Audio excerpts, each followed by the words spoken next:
अगर आप भी चाहते हैं बिट्टू मलंगिया इंटरटेनमेंट का ऑडियो वीडियो सबसे पहले आप तक पहुंचे, तो लाल बटन को दबाकर चैनल को सब्सक्राइब करें और बेल आइकन दबाना ना भूलें। बोला बोला गरीब नाथ की।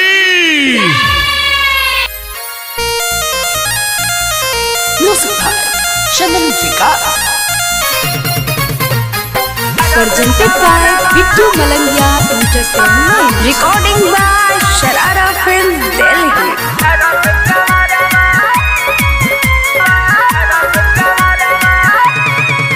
केहू जाए बटेसर केहू सिंहेश्वर, हम तो जाई बदेव घरवा।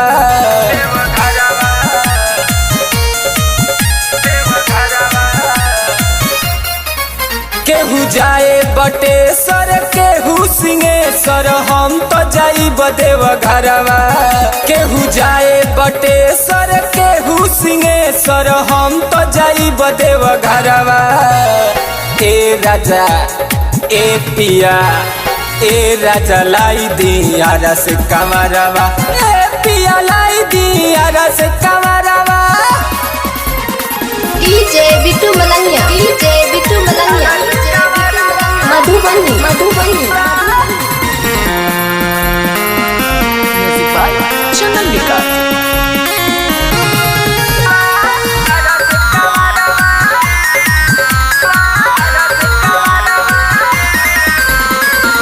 गौआ जवार से निकलल बरेला, बड़ा सुन लगेला देवघर के मेला।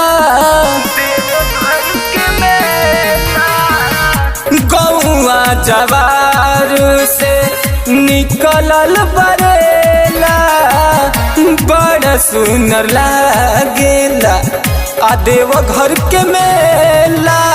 जाई बजरिया लेके हजरिया, लाई दी गेरुआ सड़िया। ए राजा ए पिया ए राजा लाई दिया रस कमरवा। ए सैया लाई दिया रस कमरवा हो। Music by Chandan Vikas.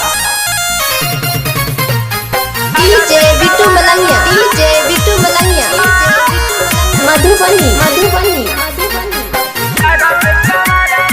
बोला बोला बाबा हरिहर नाथ की।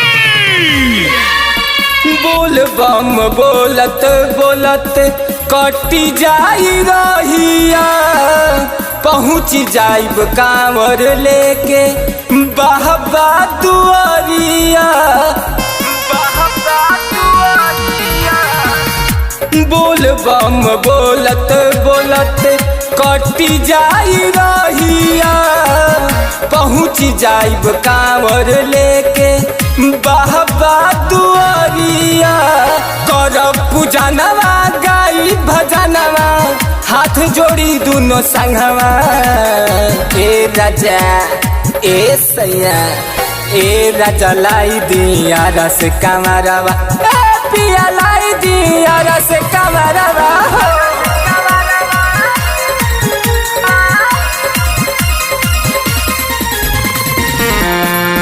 Music by Chandan Vikas.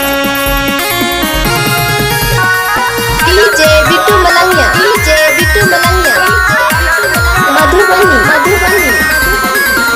Bhola के भजन गावे बाबा तिवारी, खोल दी है भोला बजर के मारी। भोला के भजन गावे बाबा तिवारी, खोल दी है भोला बजर के मारी। होई दरसनवा कहे रोसनवा, छोड़ी के आई है बसहवा। ए राजा ए सैया ए राजा लाई दिया रस कमरवा। ए पिया लाई दिया रस कमरवा।